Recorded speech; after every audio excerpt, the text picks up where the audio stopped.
Good morning, everyone, and welcome to the American Enterprise Institute. I'm Tom Miller, resident fellow and holder of a lifetime annuity, still paying above market returns on critiques of the Affordable Care Act, aka Obamacare, with my longtime AEI colleague, Joe Antos. We want to emphasize that today is not one of personal sadness, but one to celebrate a unique lifetime of achievement in public policy in both substance and style. We're here to reflect and refresh, not to mourn, maybe reminiscing a little, but primarily renewing.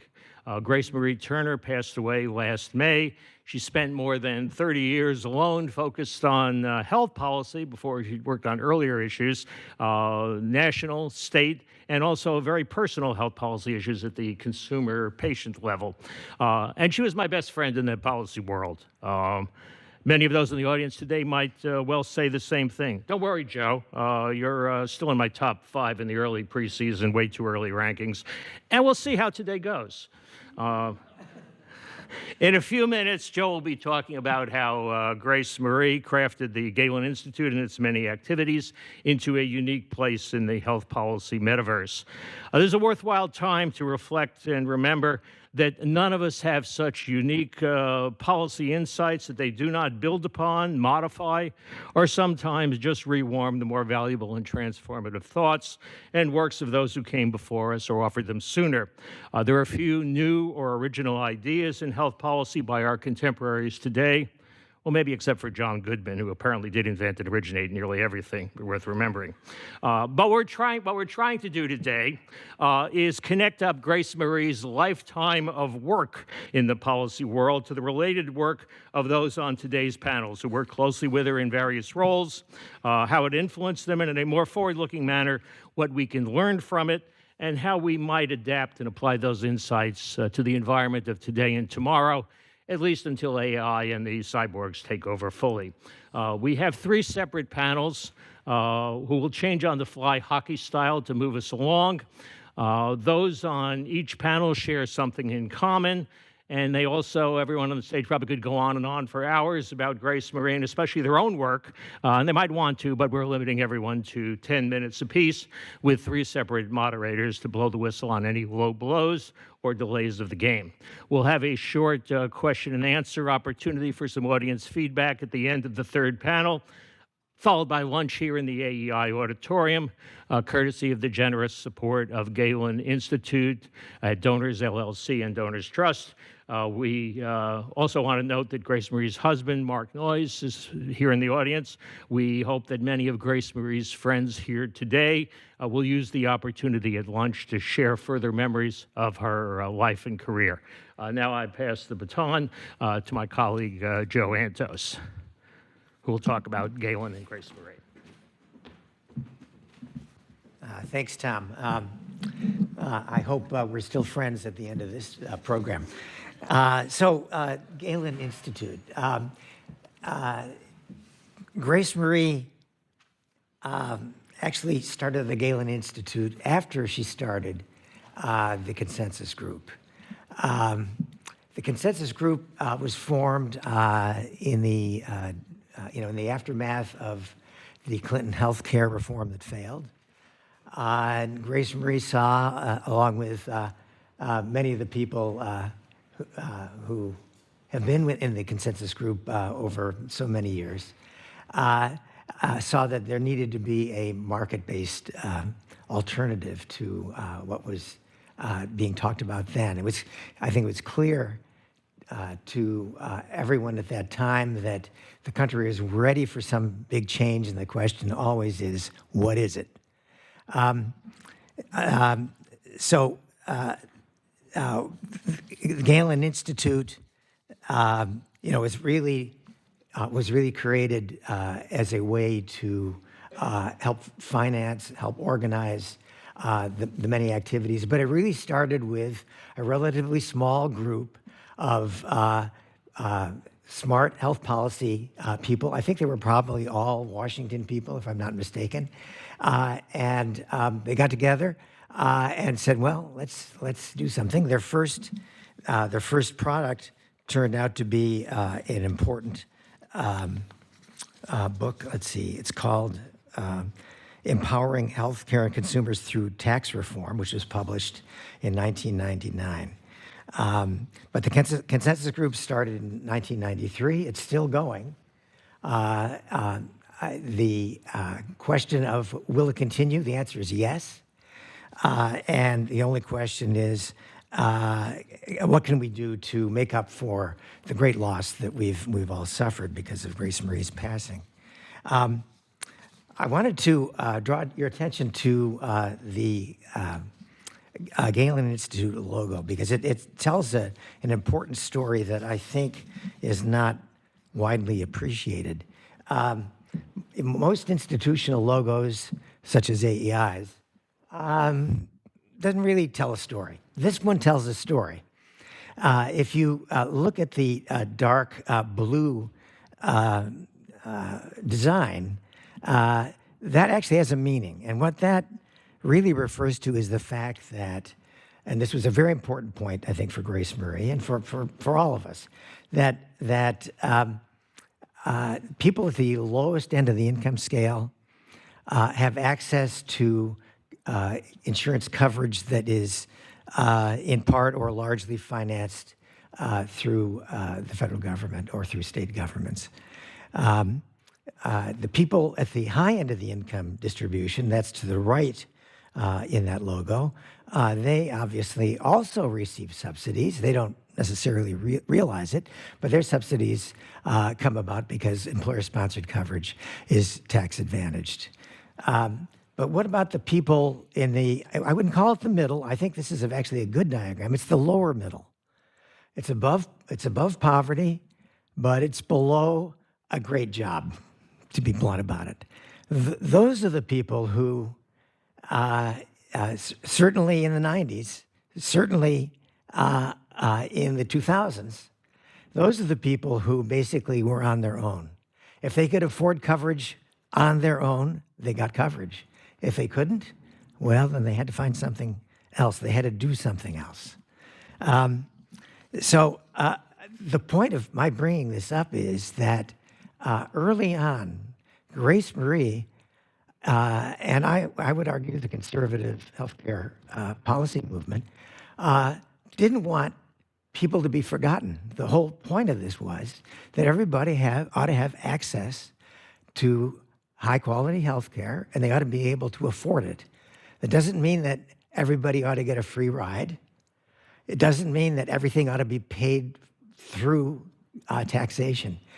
What it says is that people should have the opportunity to get coverage, and people should have the opportunity to make their own decisions about how they approach health care, and they should have a real say rather than having someone else have a real say. We're quite a long ways from that, but that was the idea that Grace Marie had all along. That was the idea behind Galen Institute, and that remains the struggle for today. Now let's see. I have to see if I've used up all of my time. I probably have. Oh yeah, I'm close.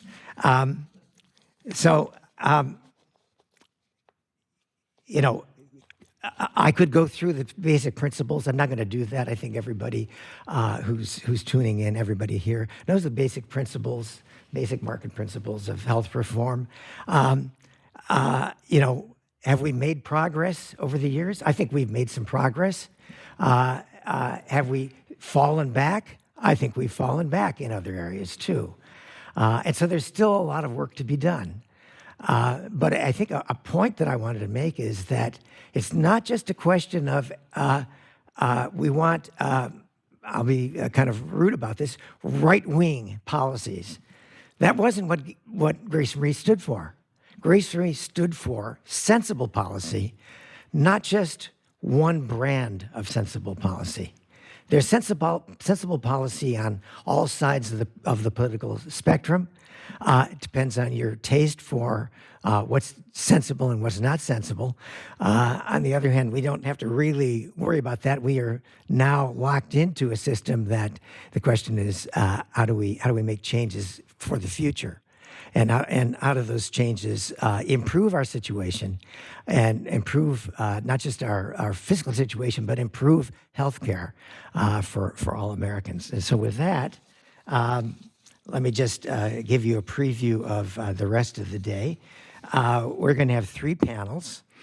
I'm just going to mention the first panel, and then we'll go on to the first panel. So first panelist, if you would come up, that'd be great. The first panel is entitled Why and How Obamacare Survived and Advanced.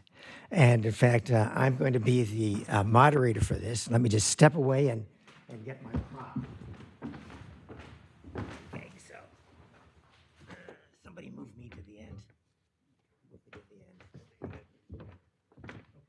So I'm just going to introduce the panelists, but I do want to point out that these panelists, along with Grace Marie, are responsible for writing what has been described as the finest book on health policy that has ever been written, or that will ever be written. By us.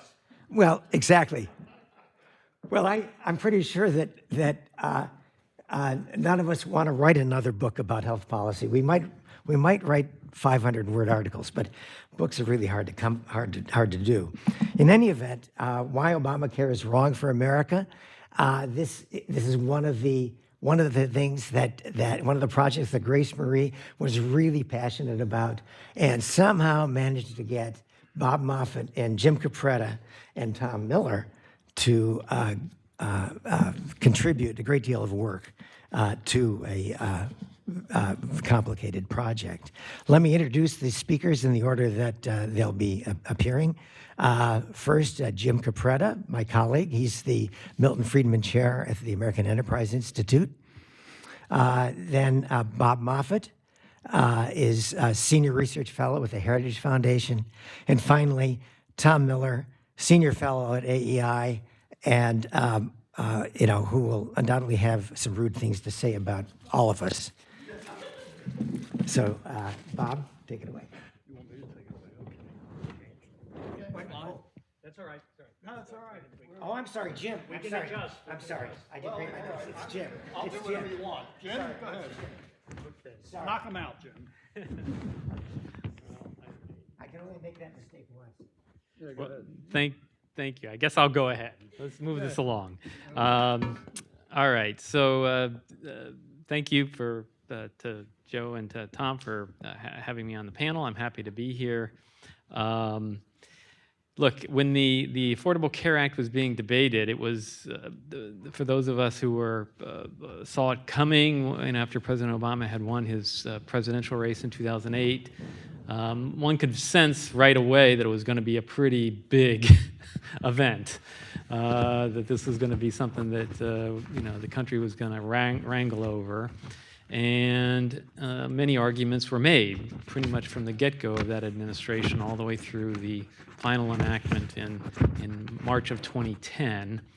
And so after that debate had been finished, many of the arguments that had been made, I saw it as a good idea to go ahead and pull them together into a volume, for better or worse, that sort of summarized in a certain way some of the contentions that were made at the time. And looking back, I think it's fair to say that I think people on both sides of that debate probably look back at some of the arguments that were made and say, well, some things were played out as maybe we thought it might, and then some things didn't. And it's quite messy in a number of different directions. So let me just summarize a couple of the points I think stand out to me. One was that at the time the law was being debated, there was a budgetary concern. What happens when you set in motion a very new substantial set of subsidization arrangements in the United States, and it has an unpredictable aspect to it because you're not quite sure exactly how it'll play out. I like to say every once in a while to people when they're zeroed in on Doug Holtz-Eakin's old haunt, a CBO, and try to make the entire debate around a CBO point estimate on something that's massively complicated. And you think to yourself, well, of all the things to debate, decide the debate on, I wouldn't, I wouldn't put all of my eggs in that particular basket. Just not to say that they don't do good work and their predictions aren't good a lot of the times, but that judgment is required here about what's going to transpire. Some of it a political economy judgment. How does this get filtered through our political processes? And I think there lies an important point about the law and how it's played out, which is at the time when one looked at it, one can see that the subsidies would be quite popular. That if you tell the public, hey, the government is now stepping in with a new guarantee that'll limit the amount of premium you owe to a percentage of your income, that'd be pretty powerful, and it would drive a lot of behavior both in the marketplace and among consumers. And that the tendency would be for upward pressure on that, as it always is on major spending programs. On the other side of the ledger, there was a whole series of provisions intended to bring more discipline to healthcare. And those, on inspection, always felt somewhat, there was an aspect of them that they needed to be in the bill to make the bill add up for that infamous CBO estimate. And so you had to make the document work for the CBO estimate to get the political momentum behind the bill. But when one examined the offsets, many of them felt quite shaky. And just upon using judgment, not to say that they might not have worked out differently under certain circumstances one way or another, but the commitment behind them was much more about getting the bill across the finish line than actually making these things happen. And that happened almost immediately. So the Class Act got repealed by the administration itself. Everybody looking at it knew that that wasn't going to work. The individual mandate tax got repealed in a Republican Congress in 2017. The Cadillac tax got repealed in 2018. The Independent Payment Advisory Board got repealed during the Obama administration. The tax on medical devices got repealed. The tax on health insurance premiums got repealed. Those were many of the main financing provisions of the law, all of which fell by the wayside. In the meantime, in 2021, there was, of course, the upward pressure on the subsidies became very apparent and is now playing out in the current debate. So on a budgetary level, those of us who were always skeptical that this was going to work out mathematically in a very positive way for the fisc, I think, look, there's arguments on both sides. People say, well, they changed the dynamic in Medicare. Certainly the Medicare cut, the hospital payment cut, has gone into effect and has not been repealed. And I thought it might be repealed, actually. And so I give credit to the folks who had designed it and put it in. That's a hard one to take out. And it's producing a huge amount of savings over the long run. So that did stick, as did the Medicare Advantage cuts, which made a difference for a while, but now are being kind of worked around.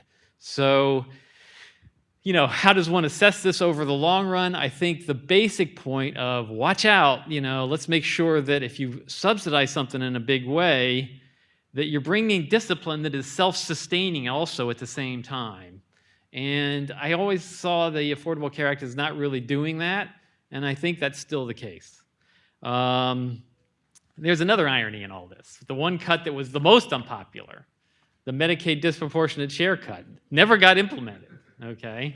And, it's been delayed, I don't know, probably a dozen times over the last 15 years. Went into effect like 10 days ago.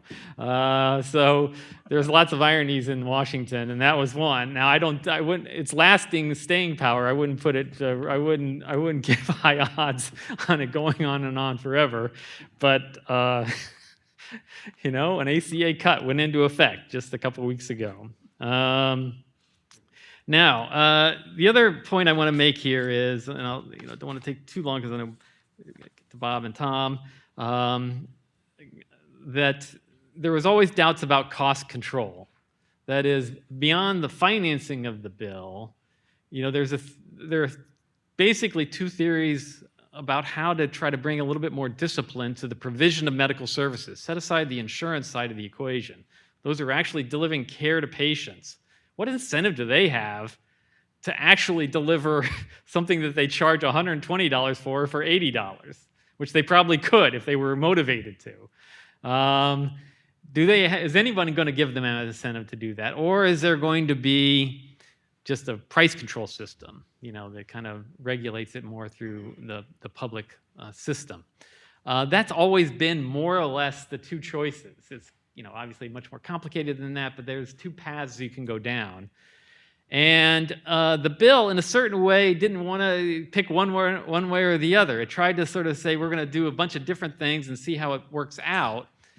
The big one, though, was probably the accountable care organization idea, okay, which is a little bit of a mix of the two, right? It says, well, the providers, you get to do it, but we're going to give you a bonus if it turns out well, basically, through Medicare. And hope that then leads to this sort of transformation of how they deliver care and bring the costs down over time through that. And what's the verdict on that? Like so many other things in healthcare policy, it's a little bit of a muddle, right? So I wouldn't say ACOs have failed. There's some people who do say they've failed. I'm not sure I'd go that far. I wouldn't say they've been a gangbuster transformation of American healthcare, which people were hoping for either. So it's sort of a muddle, in part because I think it suffers from the same thing that always happens with the publicly generated cost control ideas. It gets muddled down by the usual, regulatory capture, right? I mean, if the whole system is dependent on CMS designing the perfect incentive system, working with the stakeholders and meetings and regulations and on and on and on, it gets diluted. It gets hard to pull off. It's all one-sided. The people who get in the ACO game are the folks who think they're going to make more money by doing so, not people who think they're going to lose money, of course. So, it's hard to pull off something like that through a political system, and I think that's proven true with the ACOs. Last time, I know I'm going to go 1 minute. Give me 30 seconds, Joe. All right. The current standoff, really interesting, right? For the first time in 15 years, there's something that the proponents of the law who got it in place need and want, and to get it, they got to go through a majority who disagrees with them. And so for the first time, there's a power shift where there might be some compromise. Who knows? It's hard to tell how it'll play out, which actually wouldn't be the worst thing in the world for a little more health policy stability. So thank you. Thank you.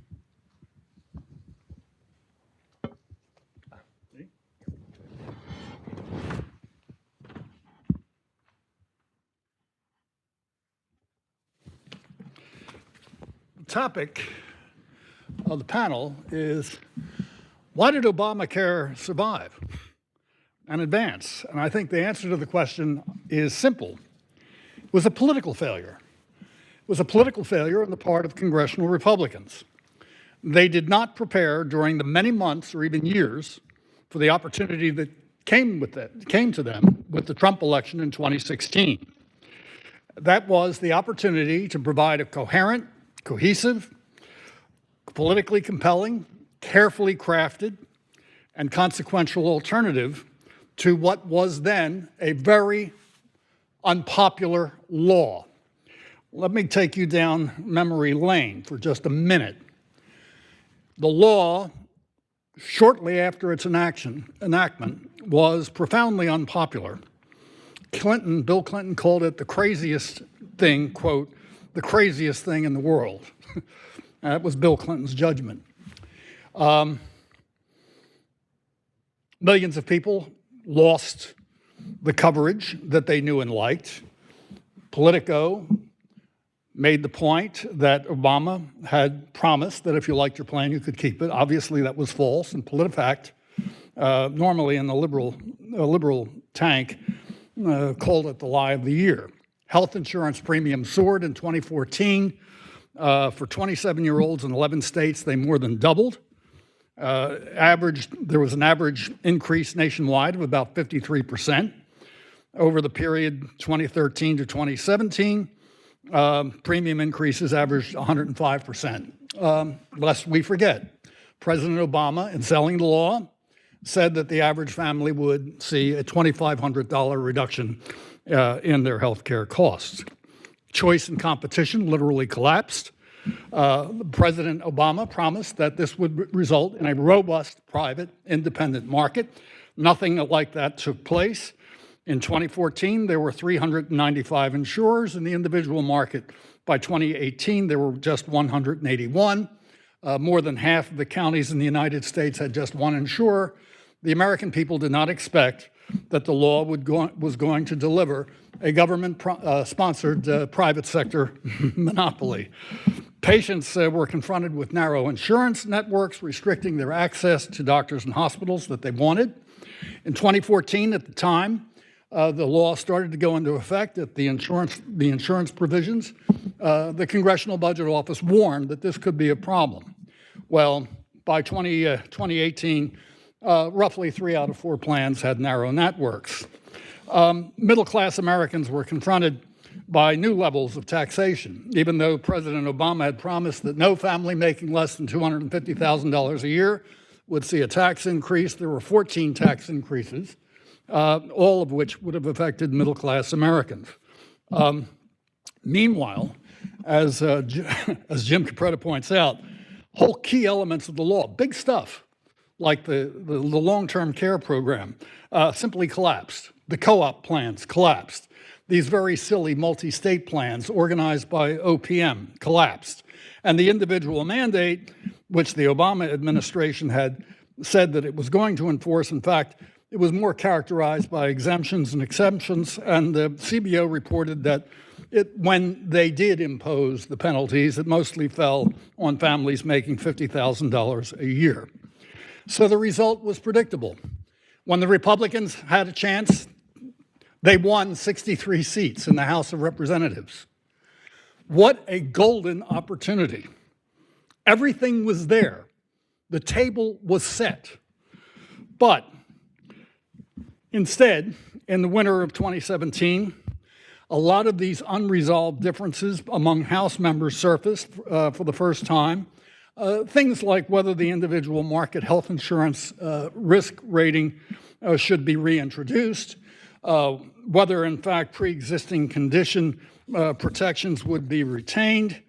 That was scaring the hell out of people, the very conversation.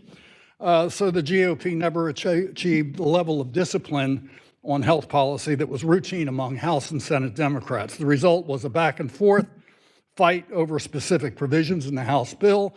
The truth is that Speaker Paul Ryan pulled off what he was supposed to pull off and passed the bill in the House. You know the rest of the story. It went to the Senate, and of course you saw the famous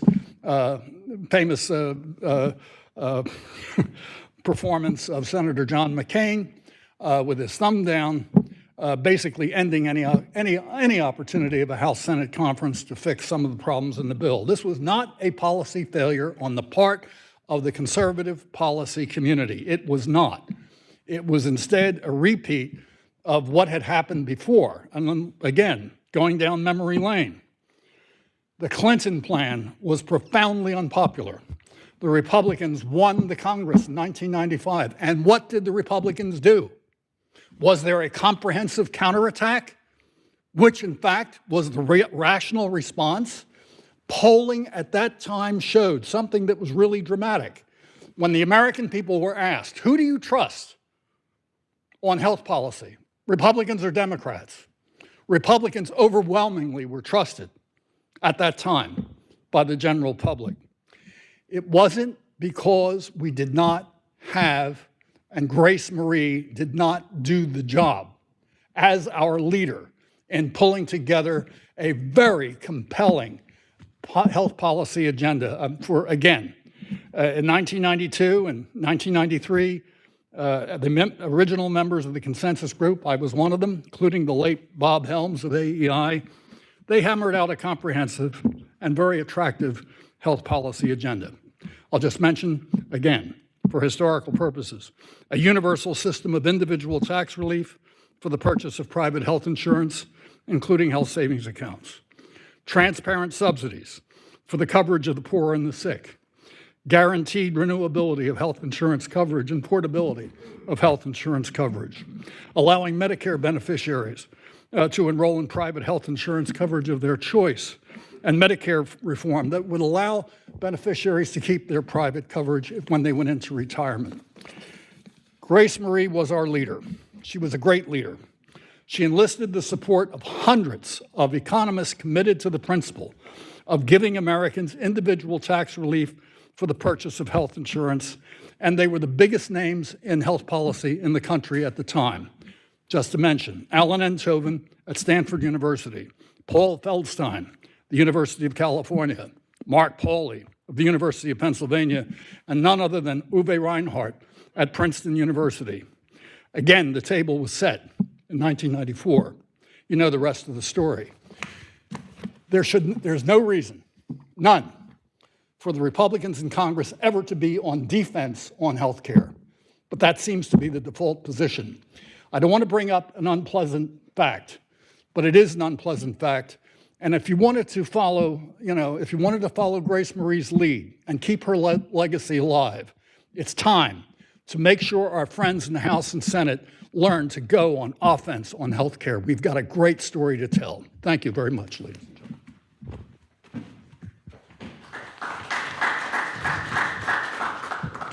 Thank you, Bob. As I always preface before my presentations in the timeless words of Lord Acton, power corrupts, absolute power corrupts absolutely, but in my case, PowerPoint corrupts pointlessly.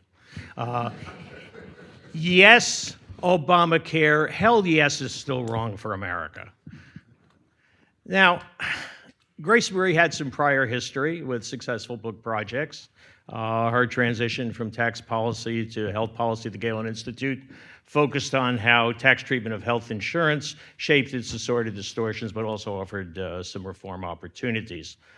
This book in 1995 was an early signature product of the Galen Institute in assembling a broader coalition of health policy voices from a pro-consumer market perspective. All right, but back to our Obamacare book and some origin story. Grace Marie did all the groundwork. He put together the book contract, the structure of the book, arranged for the promotion. She made it easier for everyone else to participate in it. And that's true of many other things she did through a lifetime of work.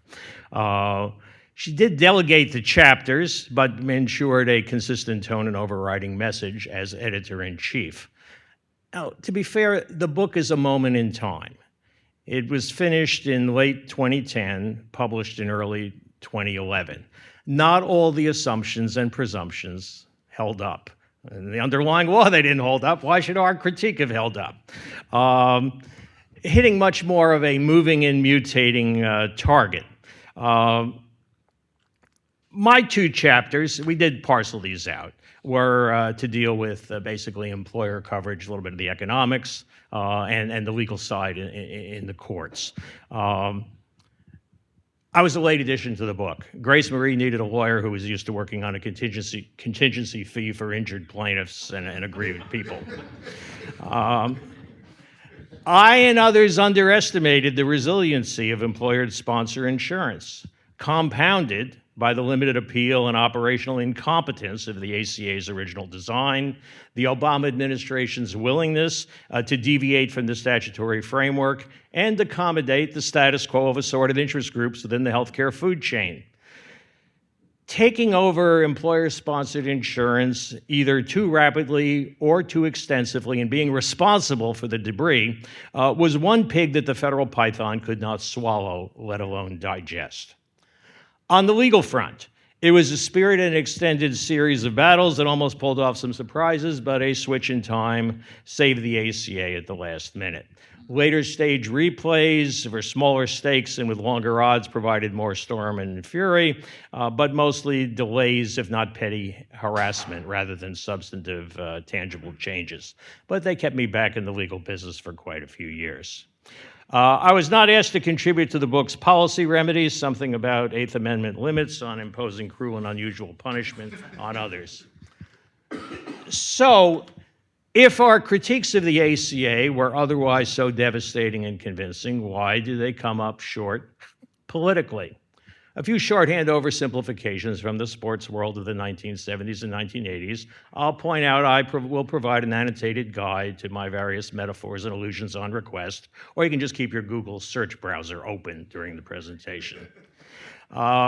The early ACA was like one-time heavyweight contender Chuck Wepner, the Bayonne bleeder, whose sole skill was absorbing punishment while staying on his feet. Nearly 15 rounds against Muhammad Ali and 75 stitches in 1975. That inspired the screenplay for the first Rocky movie.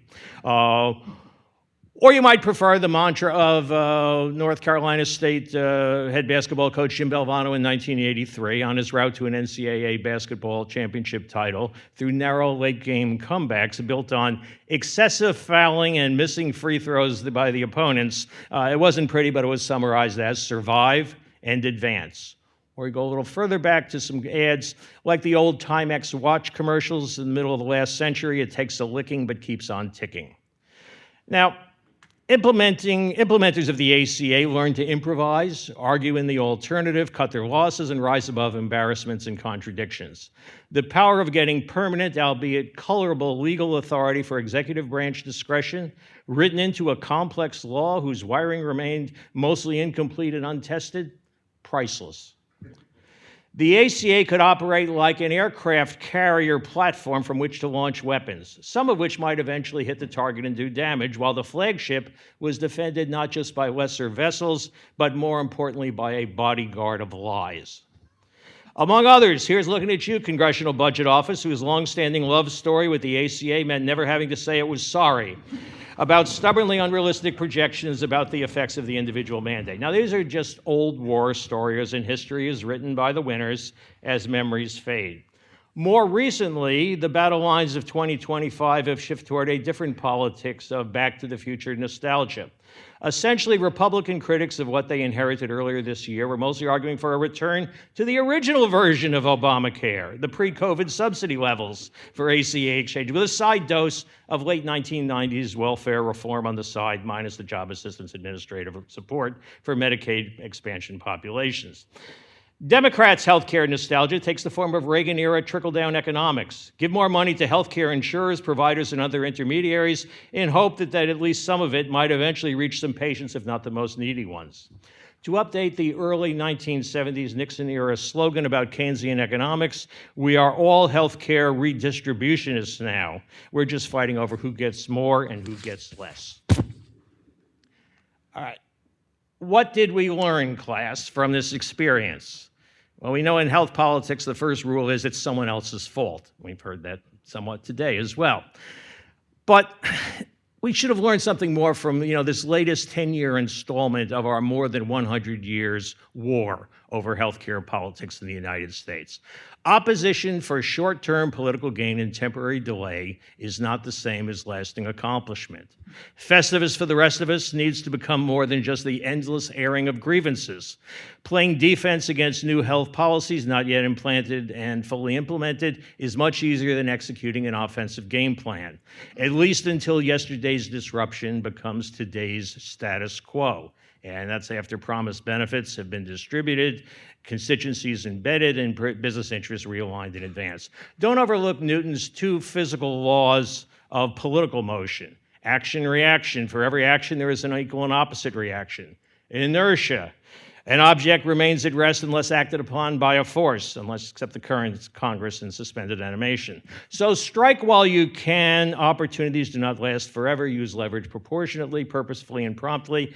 Pay the political price for permanent structural gains. It turns out that the ACA did not need as much in untested mechanisms as was assumed in order to survive. Not do everything, healthcare exchanges, not massive layers of prescriptive regulation, not an employer mandate, and certainly not an individual mandate. Without even a weak individual mandate after 2017, majority opposition to Obamacare diffused because it just became a bad habit, a little short of OCD. In health policy, all you need is money, not love. Money is all you need. More borrowing and rule stretching can cover up quite a mess. Double entry bookkeeping and opportunity cost calculations fade over time. The new abnormal becomes the old normal. And unlike others, I say mistakes were made. Of course, not by me, but most policy alternatives offered to Obamacare were far too habitually insurance and finance centric. It was a failure of imagination and persuasion. We needed a more uplifting storyline, how things would be better, not just a little less worse than the other side would produce. Don't try to sell, you're going to get less and should be happy about it. Expand the parameters to emphasize qualitative improvement over not just getting more or less quantitative stuff. Those policies don't even need to work. They just needed to seem to enough people that they could imagine them working for them. All right, the switch is to be less focused on compliance with the how of regulatory directions and more on accountability for the what of improved health outcomes through whatever turns out to work better.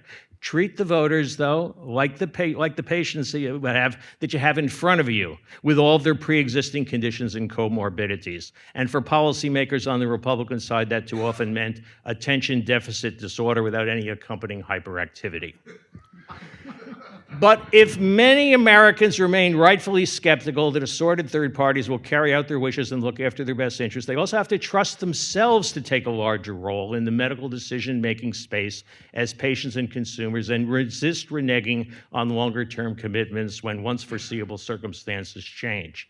Until we insist on choosing more faithful agents, we'll remain at the bottom of the health system's resource allocation food chain.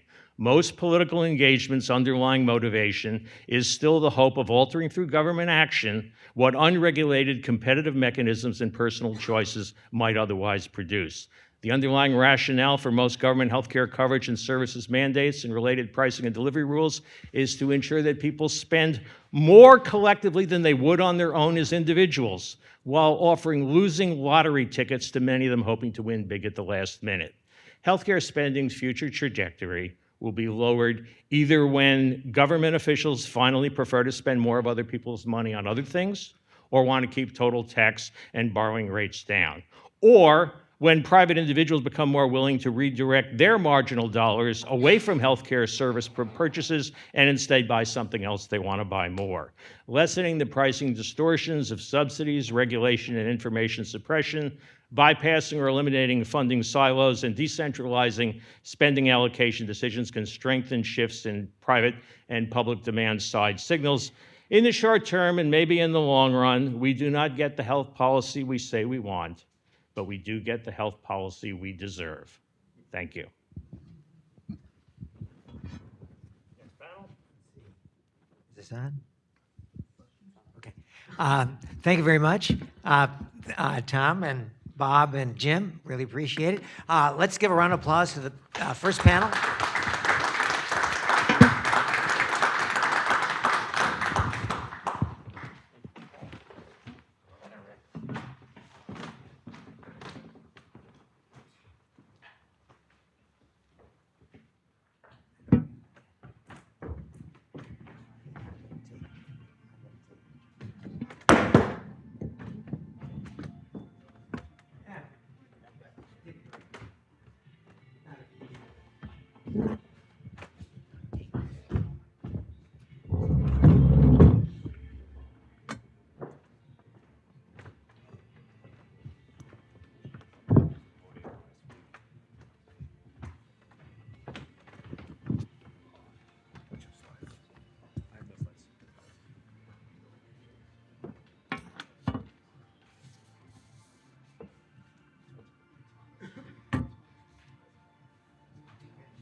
Great.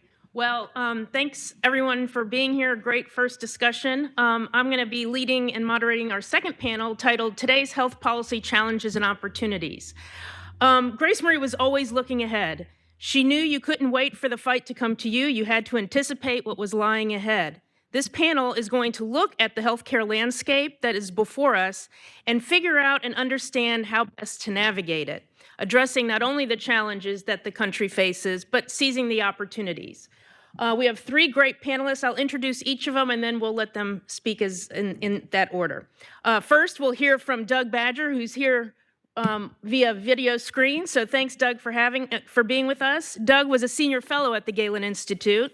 His career in public policy spans more than 3 decades and includes as policy advisor at the White House, the U.S. Senate, the Department of Health and Human Services, and the Social Security Administration.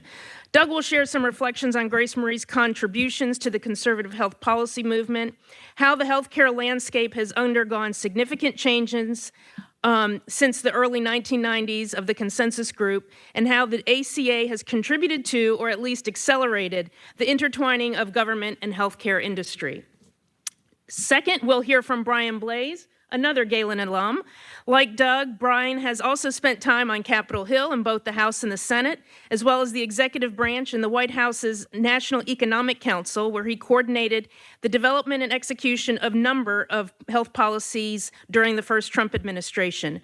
Today, Brian is founder and president of Paragon Health Institute, an organization focused on healthcare policy reforms. Brian will also share some reflections on Grace Marie's contributions and discuss the current healthcare landscape we find ourselves in today, including passage of the One Big Beautiful Bill and the current healthcare debate at the center of the government shutdown. Last but not least, we'll hear from Doug Holt-Zekin. Doug is the president of the American Action Forum. Like other panelists, his career has spanned decades in public policy. He served as the chief economist of the President's Council on Economic Advisors. He was the 6th director of the nonpartisan Congressional Budget Office, and also served as director of domestic policy and economic policy for the John McCain presidential campaign, which is when I think I first met Doug. Doug will also share some reflections on Grace Marie and really shed some new light on the future of one of the issues that has been touched on a little bit, which is Medicare and the Medicare Advantage programs, and the need to really look at the supply side of the equation if we're going to solve some of the healthcare problems we have. So with that, I will turn it over to Doug.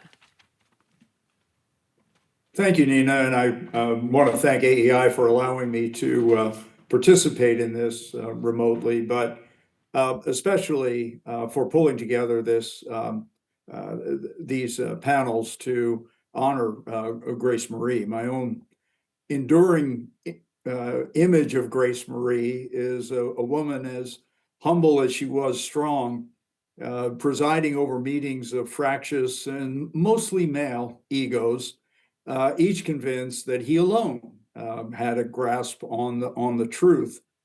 Her mission was to distill consensus from contention, to clarify values and goals before rushing into debates over means.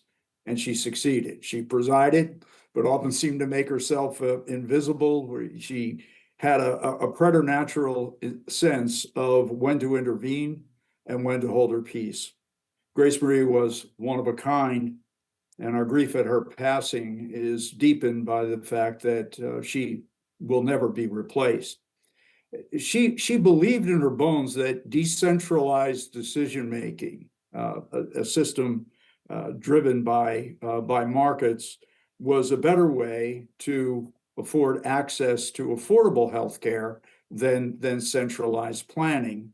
And the root of the debate, I think, over public policy, over healthcare, can really be reduced to whether one adheres to the progressive proposition that government can allocate medical goods and services more efficiently and more fairly than can markets. Grace Marie obviously did not adhere to that proposition, and she was very good at drawing the distinctions, saying that she wanted a system centered on doctors and patients rather than one on bureaucrats. She wanted, instead of a government-run system, a consumer driven system. Now, the contrasts obviously are starker than perhaps they are in reality, and clearly within each camp there is a diversity of views. But at bottom, I would say that the past 3 decades of health policy, this contest between progressives who wanted to enlarge the role of government and conservatives who sought to enlarge the role of the private sector, was the evolution of a system in which government and private industry have become interdependent and intertwined. Now, the ACA played, I believe, a big role in that development, but I want to just step back and look at the landscape for a minute. When Grace Marie launched the consensus group in the 1990s, physician practices were largely independent small businesses, solo practitioners, or small groups of doctors, not employees of larger enterprises. Today, 3/4 of physician practices are owned by hospitals, private equity, or increasingly by insurance companies. And although there had been some vertical integration in the hospital sector in the early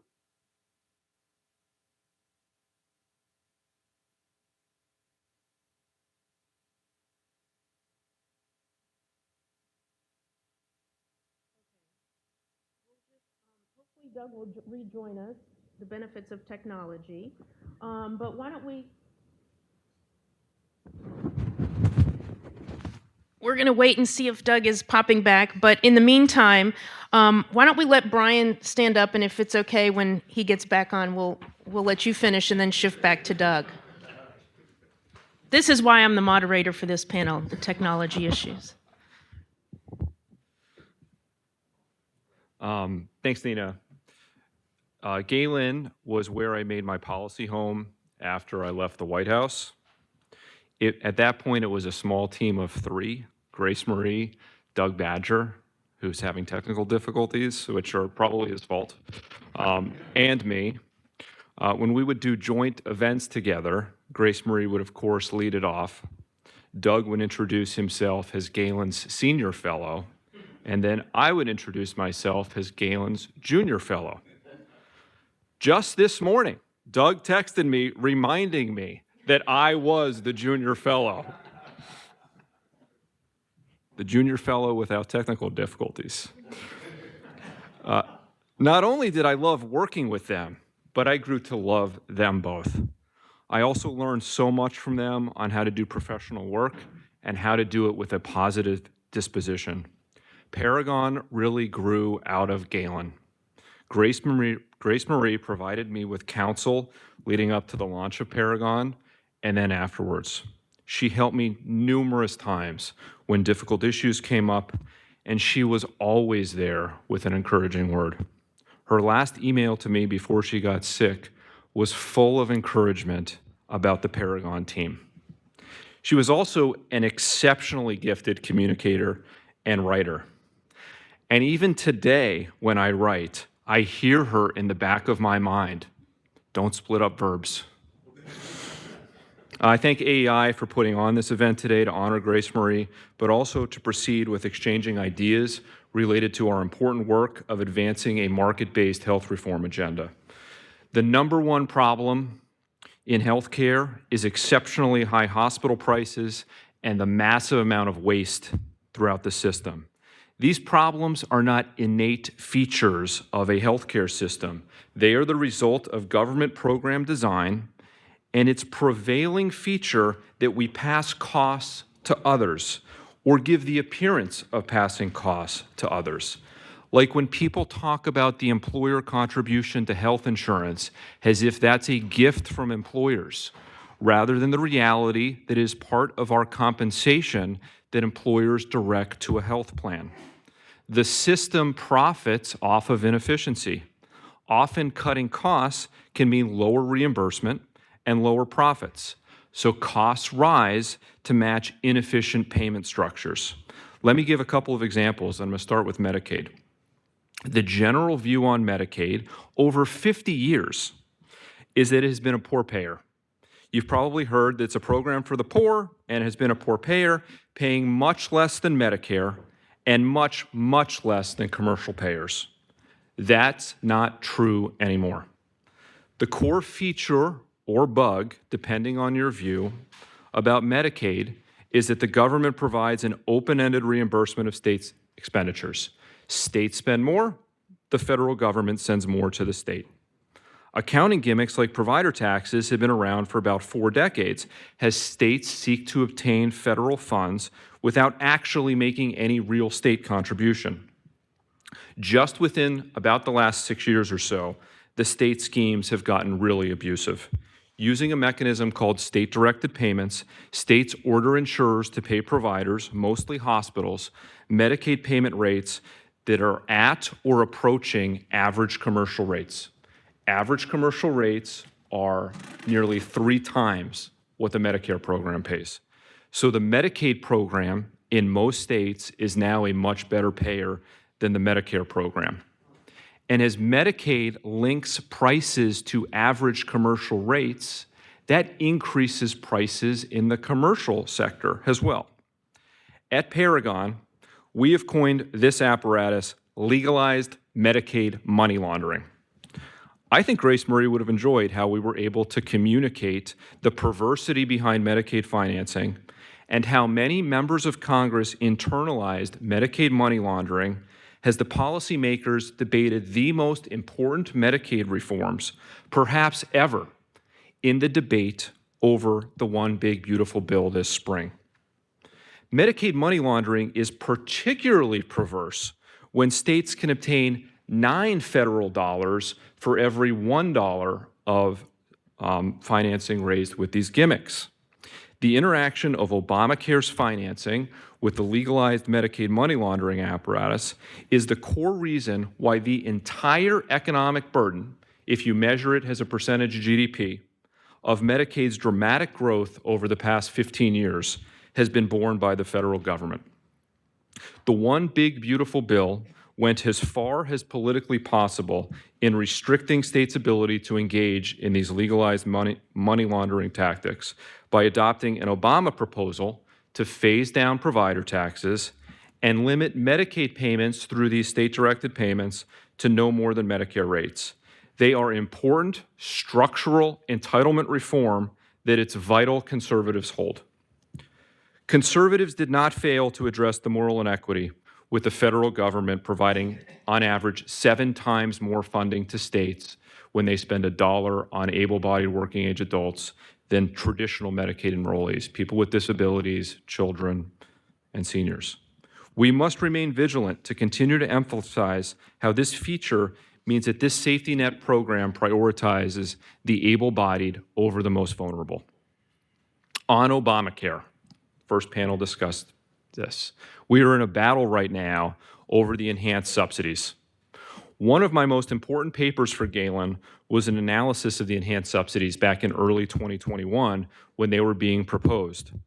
They are distortionary in that they result in much bigger government benefit for people who do not receive coverage through work, inflationary, and extremely costly. I didn't anticipate all of the problems, though. Subsequent work from Paragon has found they've also led to just an unbelievable level of fraud in the program, with a legacy of improper enrollment and an exceptionally high number of enrollees who never use the plan for anything. This is a battle it's important for conservatives to win. If the expanded subsidies are continued in their current form, a large amount of waste and fraud will continue, and premiums and prices will continue to rise. And we'll lose the opportunity for market-based alternatives, as a robust market would be incapable of forming when government is pouring so much taxpayer subsidy fuel on the government's preferred structure. Grace Marie was a huge supporter of choice, and she appreciated my work on expanding options like association health plans, short-term limited duration insurance, and the individual coverage health reimbursement arrangements. My first Galen paper in the fall of 2019 was entitled Beyond Repeal and Replace, to highlight these policy advancements and how we need to be focused on allowing more market-based alternatives to develop.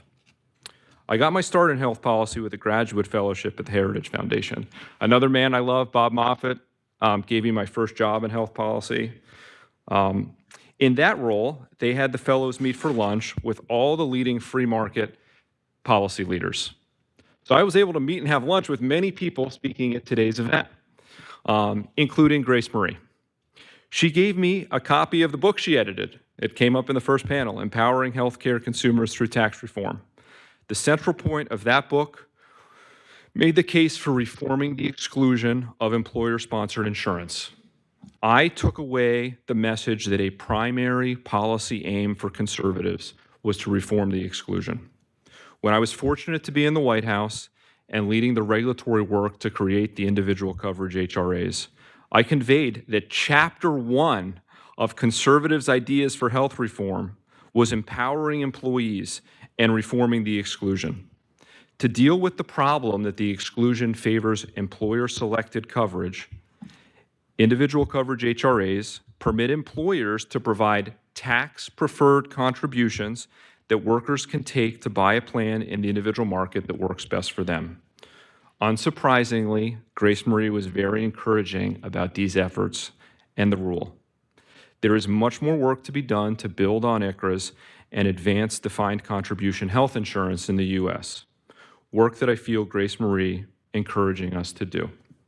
Finally, I was able to visit Grace Marie once after her surgery and the election outcomes. I asked her if there was something she would want to convey to the consensus group, and she said yes. They must use the opportunity to work together to set aside small differences and advance meaningful change. We so miss her for so many reasons, but no one will be able to convey that message as well as she could. But being able to come together and pursue these goals is her hope for us.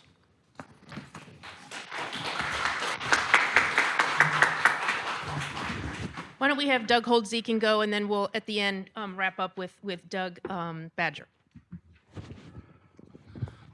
Well, let me echo Brian's words that we thank AEI for putting on this event to honor Grace Marie, and I in particular, I'm eternally grateful for the chance to cross paths with her.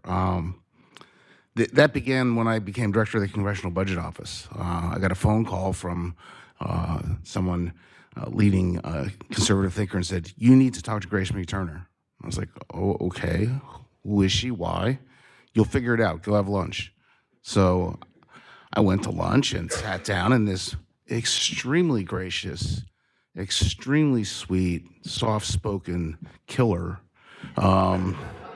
explained to me that the future of free market health economics was on my shoulders at the Congressional Budget Office, and that if I failed, Western civilization would crumble. So I was terrified.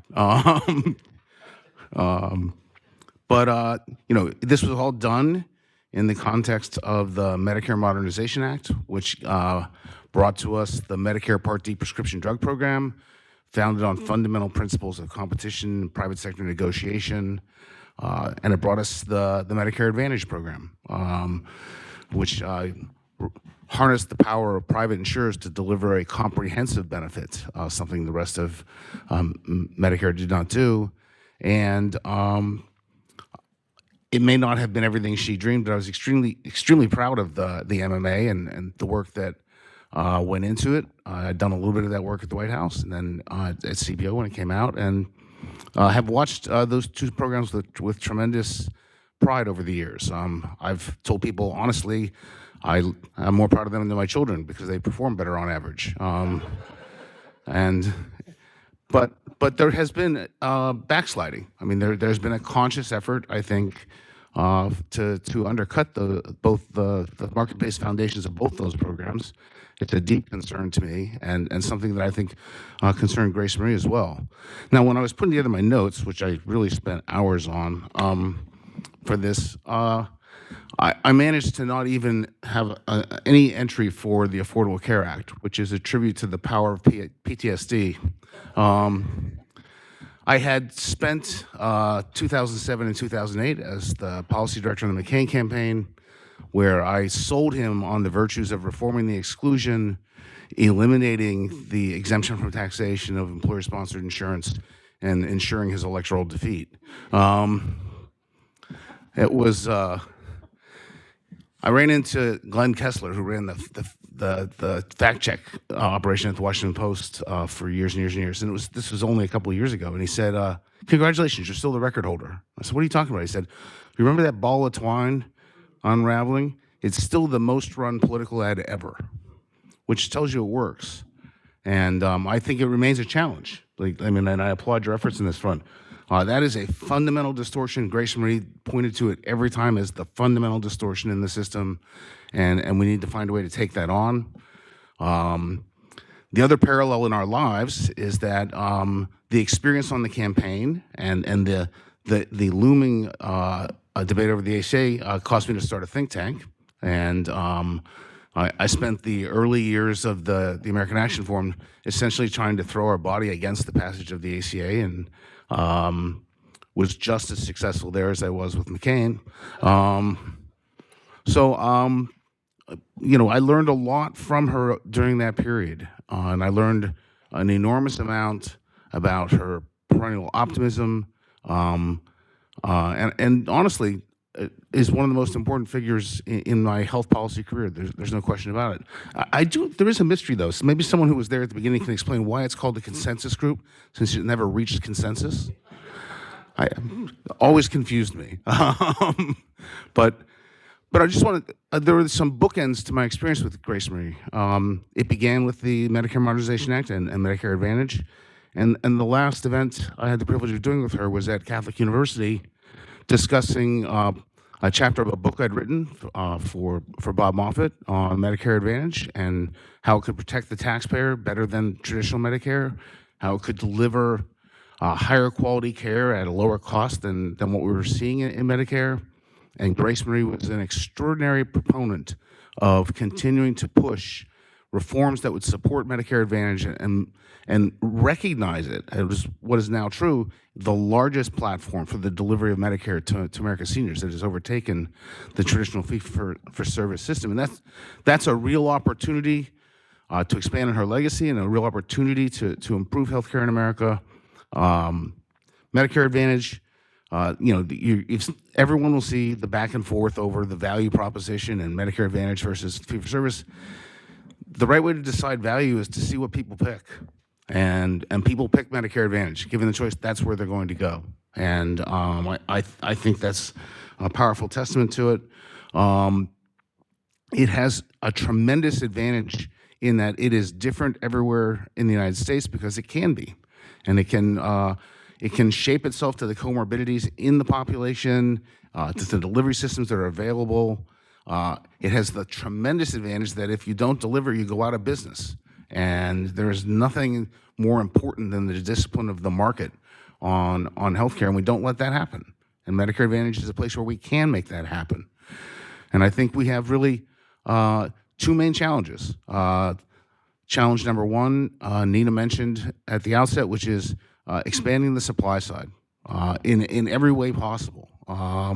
If you have a high price problem, it's a supply problem, and you need to generate greater supply.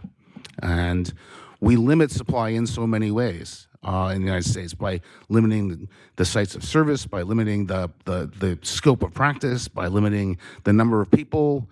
A cautionary tale at this moment is the $100,000 fee on H-1B visas can potentially restrict the entry of foreign practitioners into the United States, and they are the dominant source of medical care in underserved areas. And so an exemption from that fee for doctors, I think, would be, and other practitioners would be a really important improvement. We have to improve that on that supply of quantities. We have to retain good incentives for innovation. And I think one of the really scary developments over the past several years has been the lack of respect that the past administration, the Biden administration, and even this administration has had for the importance of the incentives to innovate, patent protections, IP protections, price signals to guide innovation. All of that can be done in the context of Medicare Advantage in the small, but healthcare policy in the large, and it's an essential part of the future. The other thing that's going on is just a sort of quiet attempt, I think, to try to turn Medicare Advantage into a fee-for-service system. You know, why shouldn't the bureaucrats at CMS have every encounter that an MA plan has with their patients so that they can take a look and decide whether you did it right? And why shouldn't they be able to audit things 12 years ago on the basis of sketchy data and decide whether you were paid right?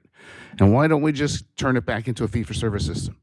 And that to me is a very sad development, something that should be on everyone's radar screen as we try to go forward to fulfill what has always been the dream of Grace Marie and what has always been the promise of the American healthcare system, which is to deliver the most high quality medical science in the appropriate setting at the least possible cost. And I'm privileged to have had the chance to work with her, and I hope that that goal will remain shared across the community and that we can make some progress. Thank you.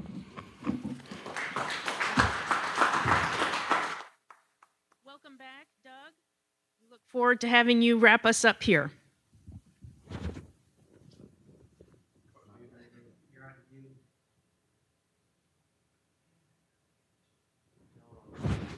Okay, I think we have you on mute, Doug. All right. Hey, we're back. All right, there we go. Welcome back. Thank you. Well, before my technical interruption, I was going down the path of doom and gloom, and I'm going to bring you back there. I did hear Doug's very upbeat presentation. Unfortunately, I missed my friend Brian's, but what I was depicting was the change in the industry landscape between the time that Grace Marie launched the consensus group back in the 1990s and where we stand today, where physician practices no longer are independent small businesses, but 75% are owned either by hospitals, private equity, or increasingly insurers, where the hospital industry is now much more dominated by vertically integrated conglomerates, and where the health insurance industry, where individual insurance was state regulated, group plans by and large by ERISA, private plan participation Medicare was relatively low at that time, and private coverage was not subsidized. All of that has changed to the point where insurers are now federally regulated and publicly subsidized enterprises that are increasingly dependent on transfers from the U.S. Treasury and the state for their revenue. I would argue that part of this, much of this is the result of the ACA, although as Doug has pointed out, Medicare Advantage was something of the result of the Medicare Modernization Act, which my fingerprints are on that as well. But I think the ACA made what seemed to me a fundamental switch. At the time that its architects were trying to bring industry on board, the word on K Street was that you were either going to be at the table or on the menu.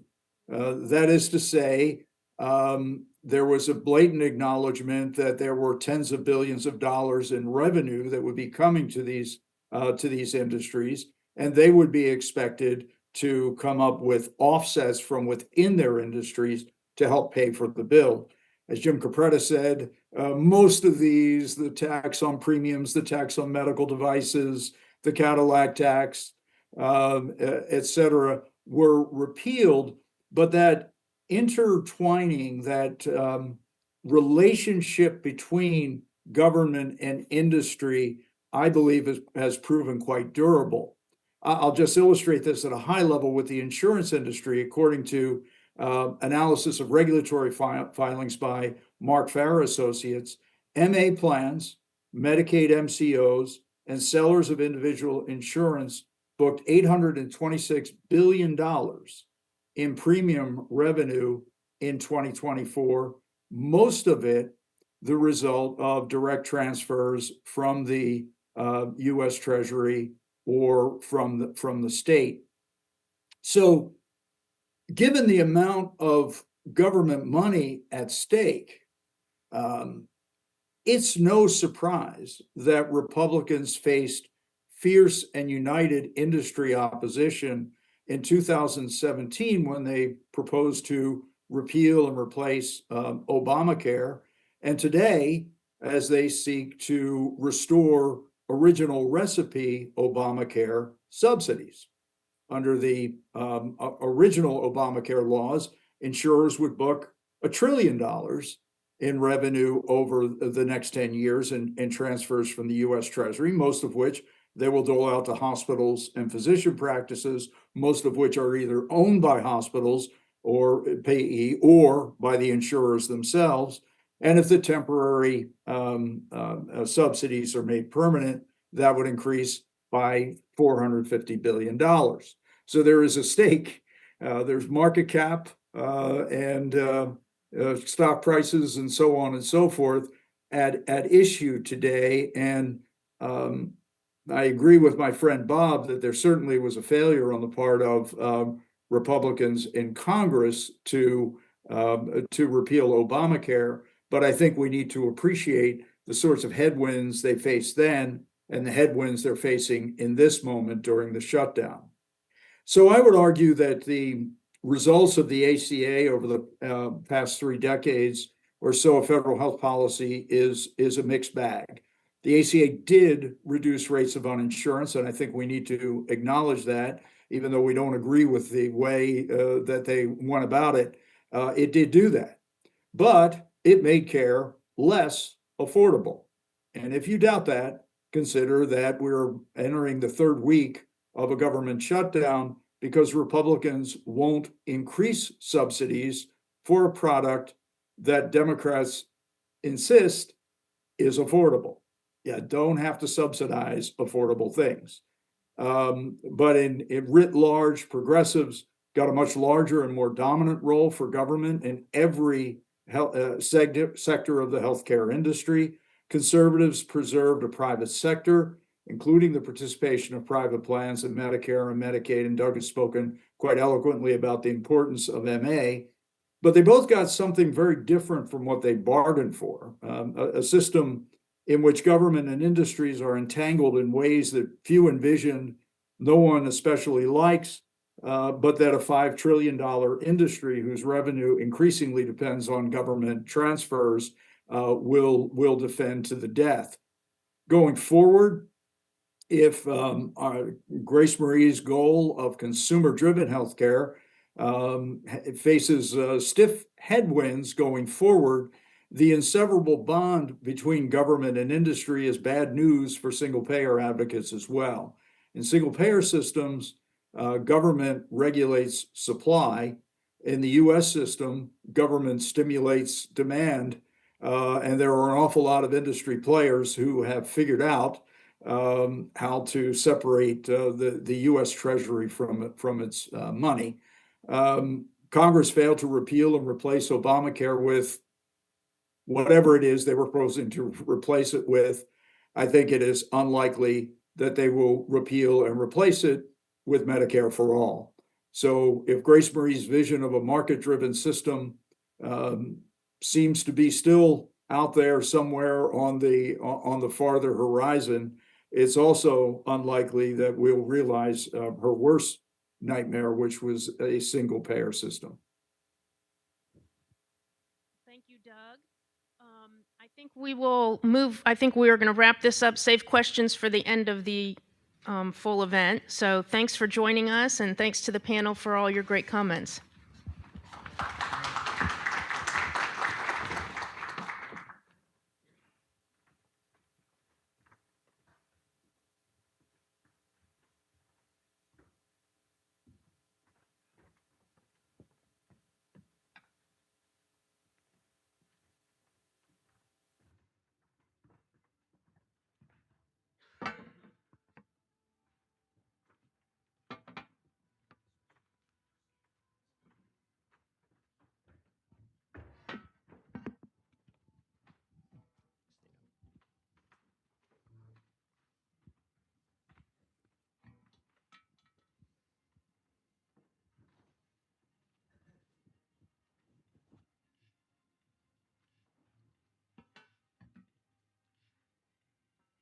All right, thank you, Nina. I wanted to make sure I wasn't off sides on that line change, but I think we managed to do that. This last panel I put down as a title, Making Connections and Enlisting Allies. It's not the full Dale Carnegie course of gaining friends and influencing people, but you get the general idea. And that was a lot of what Grace Marie did. Apart from policy development, you've got to take it beyond the inception and move it out into the larger world. I have to speak carefully on this because I am the chairman emeritus of the dissension caucus at the consensus group. But I do remember and appreciate all the efforts that Grace Marie would go through in making a joint statement appear to be something that people agreed to. And that often required Herculean tasks. It's not just a matter of massaging egos. People just differ on some of the points. But there are ways to smooth out those differences along the way. So I won't say too much more about my contribution to consensus and compromise. We do, though, have three exemplary illustrators of how that process worked on this panel. Speaking first will be Joel White, who has many things in his background, extensive experience on Capitol Hill, but for today, we'll have his hat be the CEO of Horizon Government Affairs, and he works across many different communities and groups in order to find a way to move healthcare forward. You've heard your introductions already for Nina at Heritage Foundation and my colleague Joe Antos. So we'll go directly to Joel at this point. We can go up here or use handheld. Yeah. Take a cue from the last panel. And actually, I'll speak as the president of the Council for Affordable Health Coverage, a role I've had since 2008. And before that, I was congressional staff on Capitol Hill on the House side, ultimately becoming the staff director of the Ways and Means Health Subcommittee. But I first met Grace Marie in the late 1990s, and at that time, we were trying to balance the federal budget. See, back then, we had this silly notion that putting debt on our children was immoral, and that we should do something about it. Back then, as today, balancing the budget meant that we had to make major changes to entitlement programs, and primary among those were healthcare entitlement programs. And so Grace Marie started working with us on Capitol Hill. I didn't know who she was at first. When I first met her, I said, "Who is this woman?" She had such poise and grace, but she was incredibly humble that she would talk to a kid. I worked for a budget committee member at the time, and I'm just some random staffer, but she took time to invest in me, educate me, mentor me, and direct me, in some ways that we had to go. And we had some pretty big egos in the room. John Kasich was chair of the budget committee back then. Chip Kahn was at Ways and Means. Howard Cohen was handling all the Medicaid stuff. But we ultimately came to consensus on that bill. We balanced the budget for the first time in 40 years. And we haven't done it since. Let that sink in, how much debt we put on our kids. But a driving force behind that balancing the budget was Grace Marie, because she didn't just educate me and mentor me and pour into me. She was working with Howard and Chip and all the other folks who were in that room and outside of that room to build a consensus around the need to balance the budget and reform healthcare entitlement programs, but also to communicate that to the public as to why we were doing it and why it would benefit America and our kids. And so that's a long time ago. Over the years, Grace Marie Turner and I got to work on things like the very first tax credit for individuals to help them purchase their health coverage. And the idea there was, if in 2001, if you were negatively affected by a trade deal and you were left into the individual market, we would give you a tax credit to purchase an individual market policy. It wasn't Obamacare, I can assure you of that. But it was financial assistance to the individual to empower them to make a choice about what best met their healthcare needs. Okay. In 2003, I was on the Ways and Means staff when we did the Medicare Modernization Act. And I agree with Doug that it has since become not what we intended. Part D and Medicare Advantage was premium support. And a lot of people don't recognize that, but we were basically injecting into Medicare a competitive bidding process for a suite of comprehensive benefits that, if successful, could become premium support for the entire Medicare program. It was Medicare reform. Grace Marie Turner and many people in this room had a huge hand in designing that program and saying, this is where we want to go with Medicare. Better benefits, looks more like employer coverage, more coordinated care, lower costs, and bids that drove premiums and premium subsidies down over time, not up, lower costs. Grace Marie Turner was a part of that. And then we worked on a few other things around then, but I kind of laugh because then we entered the dark years of Obamacare and the ACA years. But what Grace Marie Turner did during that time, she brought me into the consensus group after I left the Hill, and we were working together. And it was so important to get allies around the table to push back and fight back. And ultimately, we were not successful, but it began a decade plus years process of saying, this is not the way to go.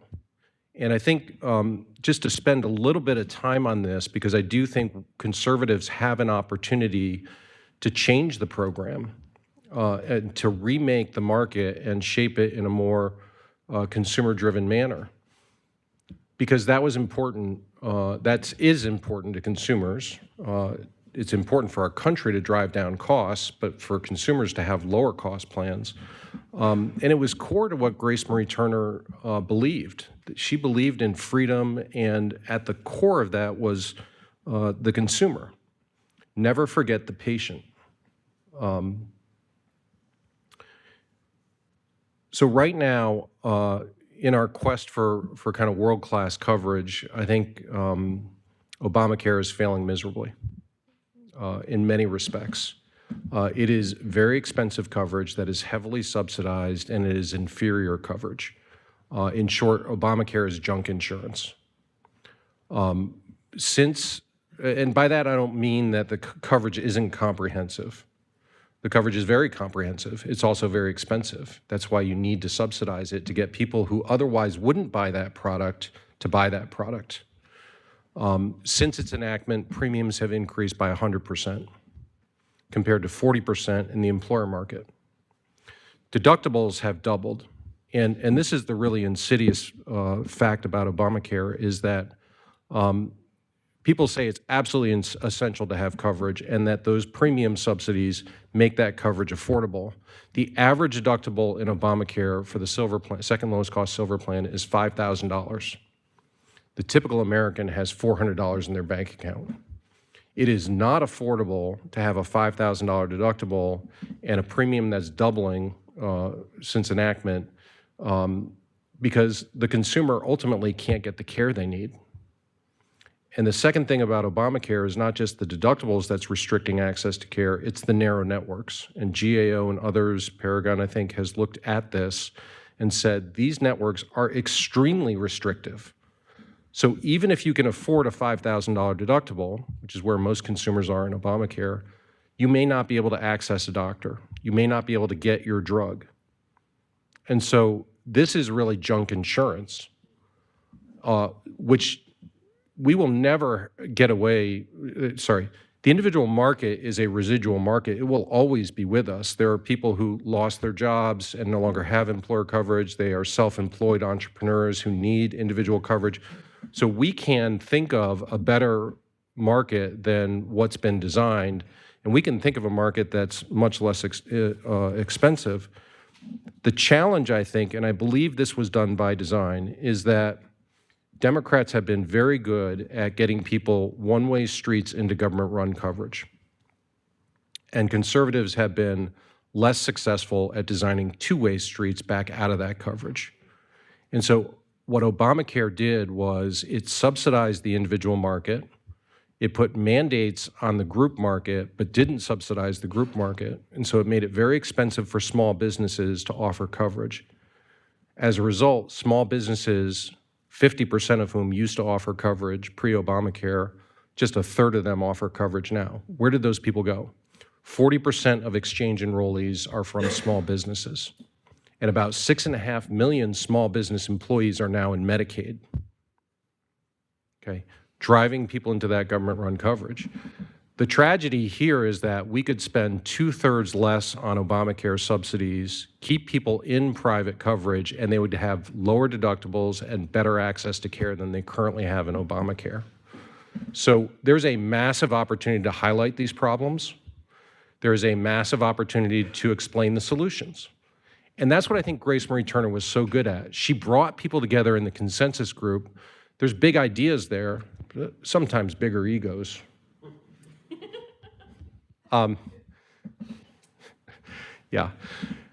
Sometimes bigger egos, but what she was so good at is say, let's put aside the second and third order problems or issues that we have. Let's focus on the first order challenge and come up with solutions to address those. And I think that's the opportunity for conservatives right now. Coming together, as Grace Marie Turner instructed us and taught us how to do, to say, there's a better way here that's better than the current system. It's cheaper for taxpayers, cheaper for consumers, better access, better care for patients. And so the lessons that I take away from Grace Marie in terms of how she taught us to work together and build consensus, what can we take away from this? I think first and foremost, we should all think about how are we mentoring others? How are we bringing people under our wing? I didn't mention it, but Grace Marie brought me in as a visiting fellow. I was not paid. Brian, I don't know if you or Doug were paid, but so I guess my value I brought to the table was zero.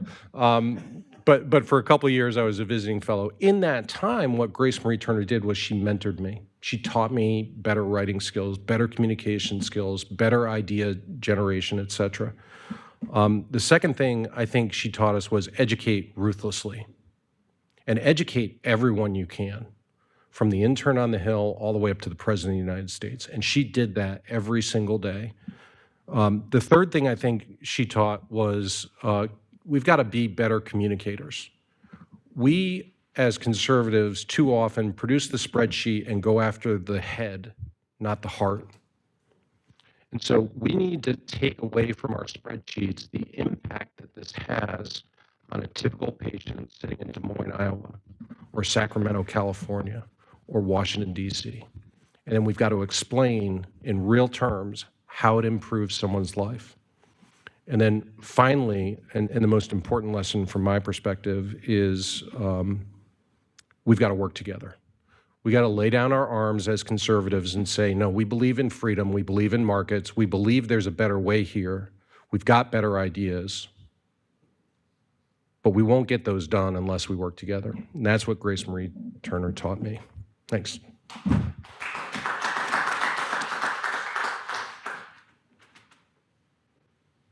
going to do my remarks from here because if any of you have been at an event with Grace Marie, she liked props. And so I brought a folder full of props that she would probably show to the group. So I felt I wanted to start with that. Grace Marie was one of a kind. She had a skill that not only did she understand the policy, as Joel's highlighted and many others, she knew how to communicate it at all levels, whether it's the president, like you said, or an intern.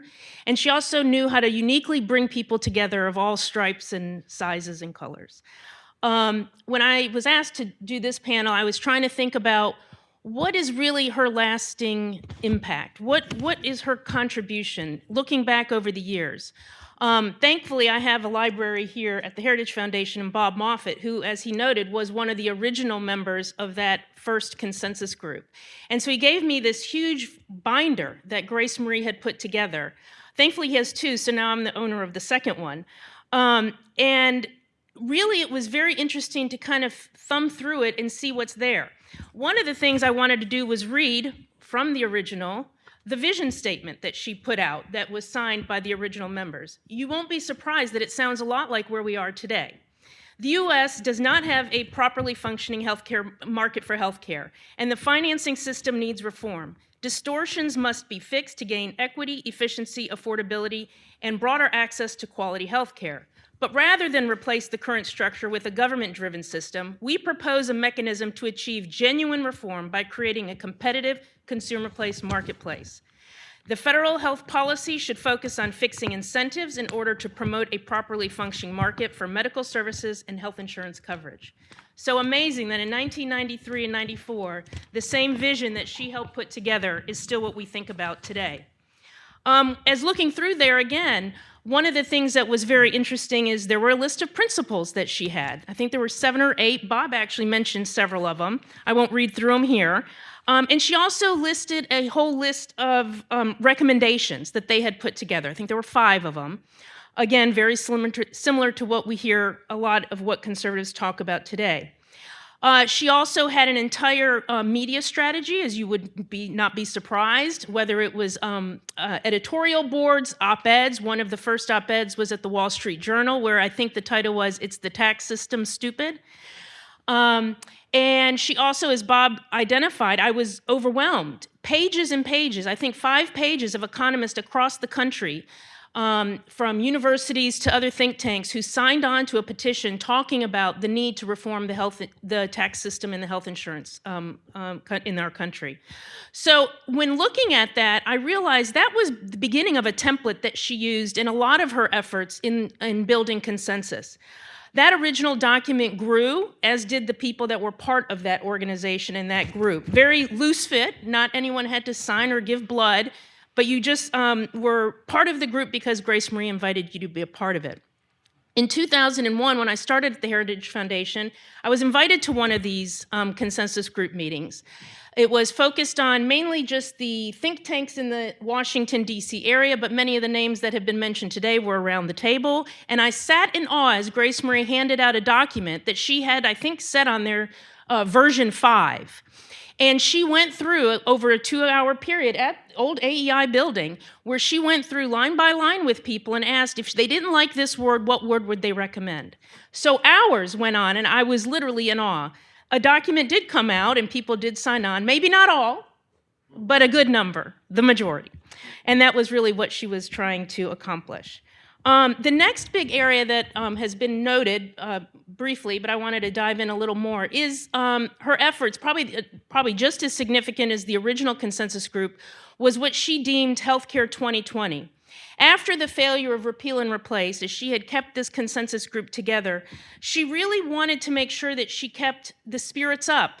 And she told the group, we've got to continue to work together. We can't let this one failure define the future of the healthcare movement. And so she really wanted the group to persevere. So she brought them together. Over 80 groups ended up signing on to this document. It's a 50-page document.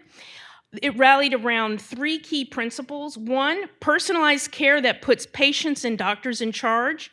2, lower costs, better coverage, and better safety nets. And 3, increased choices and lower costs. There were 10 initiatives, and in each initiative were a series of policy recommendations that really kind of embraced the scope of the groups that were around the table. You would see things from what Brian Blaze had written to what maybe Tom Miller had suggested to anyone. It was really a toolbox for the conservatives or policymakers. We didn't care if they were conservative or liberal, but these were the policy ideas that we thought would really improve the healthcare system. That was, in my view, also a new step in a direction. Because of Obamacare, there were a lot of people that were engaged in the healthcare debate that had never been involved in healthcare before. So she took what was the original consensus group, which was very policy expert focused, and brought in a larger coalition of just general conservative activists who wanted to be a part of it. That's why when you see the people that signed on, I mean, it ranges from, state-based think tanks to conservative activist groups to the experts that have been around the table here today. That was a real big step, I think, in a new direction, which it wasn't just policy. She was showing that this was a larger movement, and so she built her coalition. while doing all this, she also was as not only a mentor, but she volunteered her time with other organizations to help build them up, to help them understand how their work is complementary to what we were working on from a policy standpoint. In 2005, she advised the Catholic Medical Association on their document and principles. I have it here, again, in typical Grace Marie fashion, to highlight. Oh, I forgot. And this is the Healthcare 2020 Choices document. It is still online, so you can find it, and you would be amazed at how those policies still play out today. Here was the document she worked with the Catholic Medical Association, applying Catholic principles in evaluating healthcare reform proposals. She did such a great job in intertwining, understanding what her faith had and what the policy community was working on, and talked about how these things actually kind of commingle with one another. The dignity of the person, the protection of the poor and the most vulnerable, subsidiarity, and the most important, the doctor-patient relationship. So there were a lot of things in that document that she was able to kind of patch together and weave kind of a quilt for them. In that capacity in 2022, she also advised their launch of the Catholic Healthcare Leadership Alliance. Another example, when she had worked with the Catholic Medical Association, she realized, okay, this is healthcare, but there was a whole network in the Catholic system, whether it was the Catholic Bar Association or the insurance benefit system. And she realized, and as they did, that they should be working together to kind of amplify their voice. She was very, she advised them and was very much a part of their launch of that Healthcare Leadership Alliance, and from that also the Institute of Public Policy and Advocacy. And then the last area I wanted to highlight was something that she worked on just before she got ill, which she realized it was time to reach new audiences. As people already said, we're in Washington for a long time. You kind of feel like you're saying the same things to the same people. But the reality is that the people you're talking to are brand new. We're the ones that are the same. The audiences are the difference. And she understood where the election was going, where the movement of the populist movement was coming, and the need to really talk about kind of a re-energizing of the healthcare system, whether it was from innovation to coverage to Obamacare, that there needed to be a positive kind of a positive message for the American people to hear. So her last project was an American Renaissance of Care and Healthcare. And she created, as always, she knew how to articulate things to people. She knew members of Congress wanted something easy to read, fast and furious, didn't need to really understand what they were reading, but just could read it off a sheet. And so she created a series of these talking points where she kind of understood what was being said out there out in the general public. What were the major themes and ideas that were out there? And then she created a little pocket card to address it. Just some of them, not all of them. Answering Medicare for All, where she just debunked everything that they were claiming. The public option ploy, really understanding that that was really the camel's nose under the tent. Better outcomes for better treatments, really pushing on what innovation should look like. European freeloaders, she might have been ahead of Trump before Trump was where he is today on that. Private markets listen to consumers, and patients are the first priority. She decided that this was the most important thing she could be doing. We had a plan with Joel to hit the Hill and do briefings, not only to groups that she was friendly with, like the Doctors Caucus, but general interns, general young staff who really were new to Washington, new to the healthcare world, and really didn't understand, one, what Obamacare was. We needed a fresh take on how to educate them about the future of healthcare. And this was her contribution to it, and I hope that we can continue these and all the other efforts that she did. She's passed the baton on to us, and it's really incumbent upon us to kind of carry that forward. Me personally, I'm like Joe and Brian. She took me under her wing. I hope I don't get too emotional. She was a leader, a mentor, a role model, and a friend. So thank you all for hosting this, and we hope that we have, if she's looking down on us, we have our job cut out to do.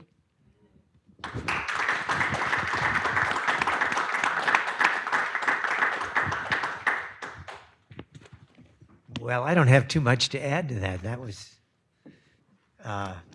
really something. One of the things that Grace Marie had that most of us don't have in this room was that she didn't start out life as a technician. She started out life as a human being. And oddly, that human being was a reporter. And that was in the days when reporters were not glued to their screens 24 hours a day. She actually had to go out and talk to people. And a large part of that experience was, and she was a reporter in her hometown as well, Albuquerque. And so she knew about the local problems. When she was talking to people, there were things that they were saying that she could understand. And she could also respond back to them. She could ask questions that would elicit the kinds of responses that really get at, in those cases, the local problems and what don't you like? What can we do about it? And I think that was her background, and she carried that on all the way to Washington, as difficult as that is in Washington. She had the great advantage of not being an economist. I'm an economist. I was at CBO. When Joel said, "Move away from your spreadsheets," I was shocked. But I'll get over it eventually. So, what was part of her method? Part of her method had to do with how a smart reporter in the good old days talked to people to get them to respond. And you don't get them to respond by diving into the middle of the issue. You start at the beginning where everybody is. And basically you stay away from the technical stuff because that's not the story. Part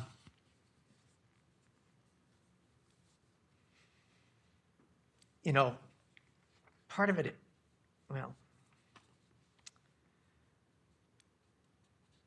she had a strong sense that there needed to be personal responsibility in everything we do in healthcare and in everything we do in life.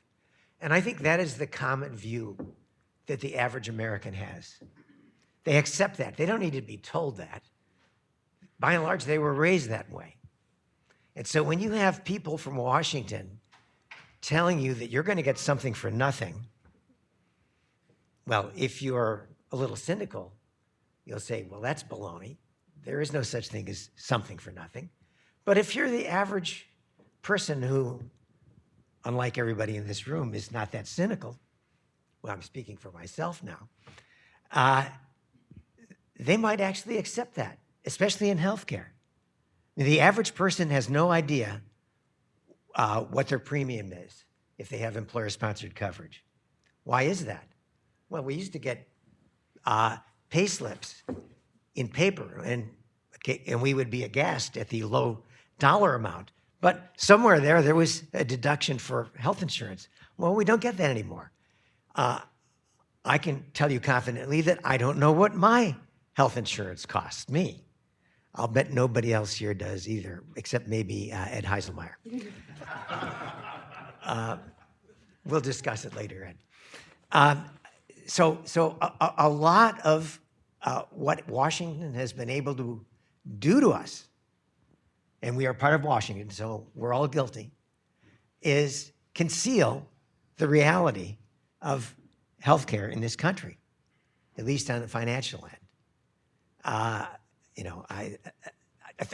I'm an economist, and I'm going to stay away from the medical part of it.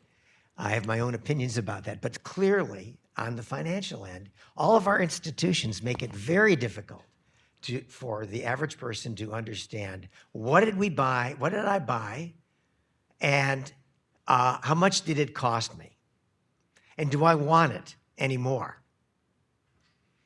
And so one of the issues with the Affordable Care Act is that, as people have pointed out, that is a series of products that you can't sell unless you subsidize it beyond reasonable levels, and subsidize for people who could potentially pay for it. So I think this is, again, one of the issues with the expansion of the premium subsidies that the Biden administration pushed through in the ill-named Inflation Reduction Act.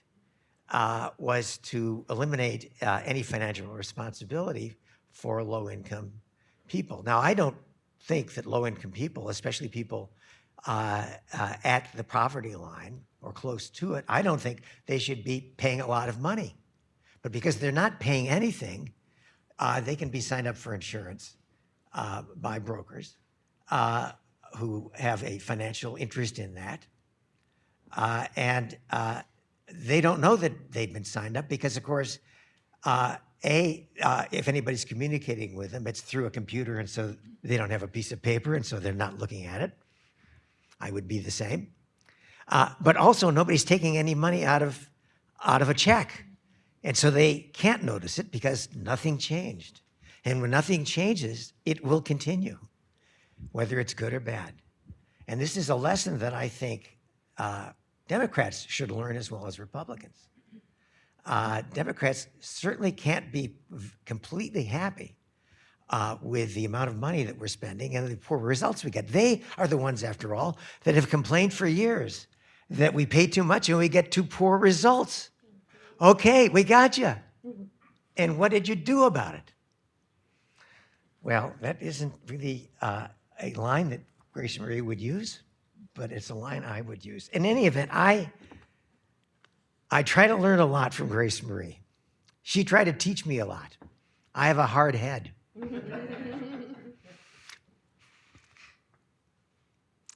But I hope to, continue to improve. One other thing that actually never came out, that I think is worth mentioning. We all think in Washington terms because everybody here is Washington. But one of the things, if you can remember who they are, you did mention the Catholic Association, but Grace Marie also had a network of people, at least across the entire country. And, we would have meetings and Zoom calls when Zoom became available. And I suspect that anybody who was invited to those meetings, unless they had something that they couldn't get away from, they showed up.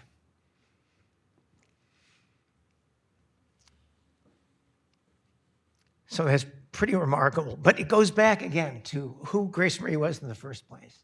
She was a real human being, a kind of person that you don't meet every day on the street. Or at least if they are on the street, you don't really get to know them. And so that's got to be our goal for the day.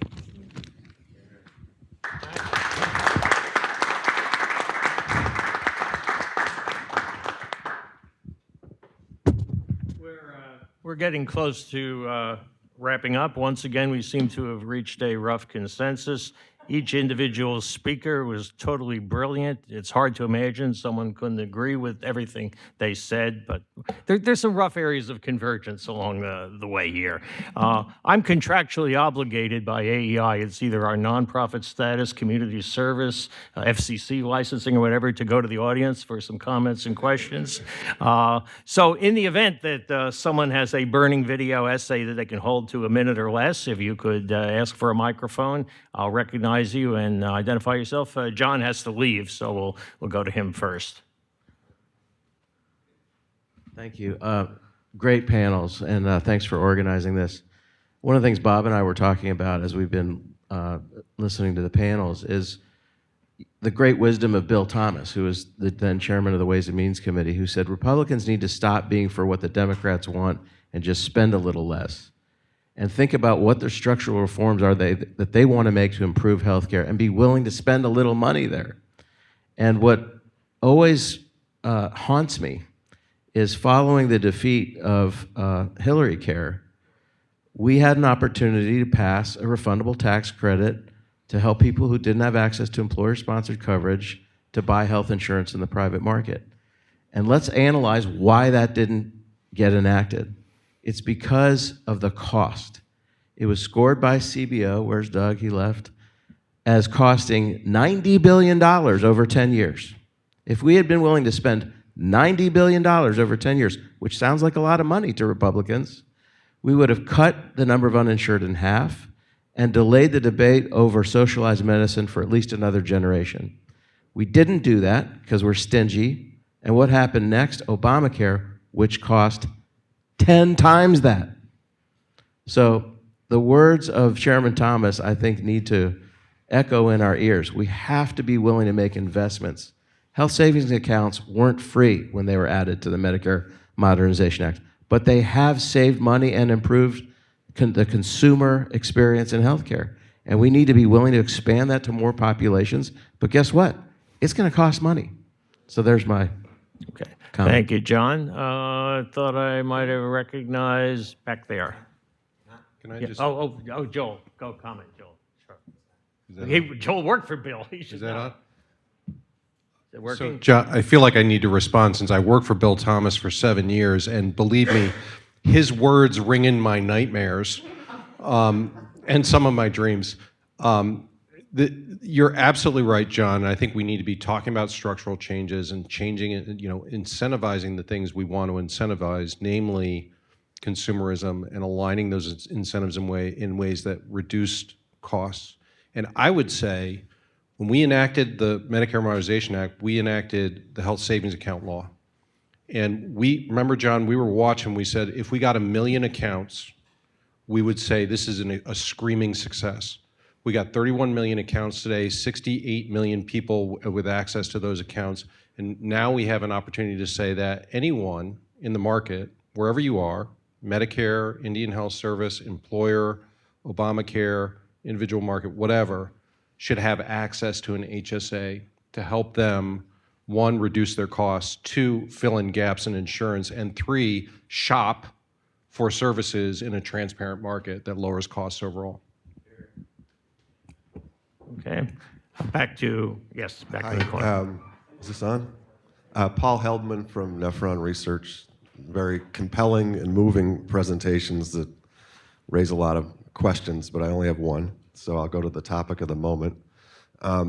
If President Trump decides he wants to extend the enhanced subsidies, which I think it really does come down to him, what would be your advice on how they should be modified in order of the most important changes?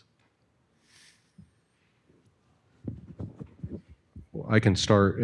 I think, first of all, the $0 premium has produced incredible fraud that Brian and others have highlighted. We need to fix that. Secondly, I don't think people earning $600,000 a year should get a subsidy paid for by a low-wage or middle-income worker, taxes. And third, I think that the subsidy, the structure of the law itself is inflationary. It's designed to continuously increase costs, whether the lack of a national subsidy cap, medical loss ratio, actuarial value levels, the benefit design itself, all these things just inflate costs endlessly. We need to completely restructure the program. So I would argue it's a false premise that we must resist the notion of enhanced subsidies, go back to the drawing board and really fix this market, because it is failing low income, all consumers, and driving up costs unsustainably. I have a comment about that. Why stop with a minor reform of a fundamentally flawed program? This is an administration that should look a little bit above the edge of their teacup. I don't think they're that involved with health policy. I think this is a transactional moment for them, but it shouldn't be a transactional moment. Some Democrats would agree with reforms, and it's clear that some Republicans would agree with reforms. It's also clear that a lot of Democrats and a lot of Republicans just want things the way they are. If Donald Trump wants to be domestically successful in policy, then he needs to shake things up here. And I would just say, less of a bad thing is not reform. We've tried that before. We'll try it again. I think we'll begin to wrap things up. You know, Joe had alluded to the fact that Grace Marie Turner had a life before Washington, a life before health policy, a life before being involved in policy, and a big part of that life was being a reporter. Now, she took those skills. I mean, that got her to Washington, print and radio, television, and that kind of moved her over toward the policy side. But many, the titles changed through the years. But each week, usually you'd be on a Friday morning, you'd get the latest missive from the Galen Institute. They had different names through the years, but it tended to be a weekly bulletin, which, although it imparted her own thoughts, it was also as much as, hey, here's what's going on. I'm going to report on this, and I can rattle it off as a good reporter I can, and that often gave us an upgrade as to know what actually had happened in the last week or what might be coming ahead. But one of the reporting anecdotes and histories of which she was most proud and wrote about just a couple of years ago was as a young reporter in Washington. She'd been a press secretary, I think, for Pete Domenici, and she was there at the creation or the witnessing. This was the Laffer curve in fall of 1974. You know, the anecdote of the famed napkin. Well, she was actually at the restaurant where the first drawing apparently happened. And just a select handful of people, Jude Winniski, who thought he knew how the world worked back then, and Vice, at that time, the deputy chief of staff of the White House, Dick Cheney. Rumsfeld may or may not have come by later on before he went on to the Pentagon, but he was chief of staff at that time. And Art Laffer. And Grace Marie recounted in the Galen Institute. It's called the Laffer Curve, and it was originally on Bob Grayboy's Substack, Bastiat, and I wrote about it a little bit a couple of months ago. Basically, the story as to how that curve was written, and she was, she'd been recruited by Jude Winniski to hear about this stuff. She's always found her way to be. It's not Zelig or Forrest Gump. She was a participant in these things going on at the creation, and that's when she was focusing more on the tax policy side. She always wanted to know the cutting edge of ideas and what was there. So that's a memory to hold with us. But Grace Marie was not just a reporter. And I was trying to, I always reach for my metaphors. And there's a lot of things she was. But I would say if you look for something else to call her, and she had a bit of a musical background, she was a conductor. She could put together the different pieces. She didn't write the original music of this policy score that came out, but she had an ear for how it would fit together. And you had to get in a lot of soloists, a lot of folks with sour notes. But by the time she was finished, it seemed to be harmonized, and at least they could count out a rhythm and a bit of a melody, and we could have something that's a little tune in our heads. And I think we're hearing some of those Grace notes today.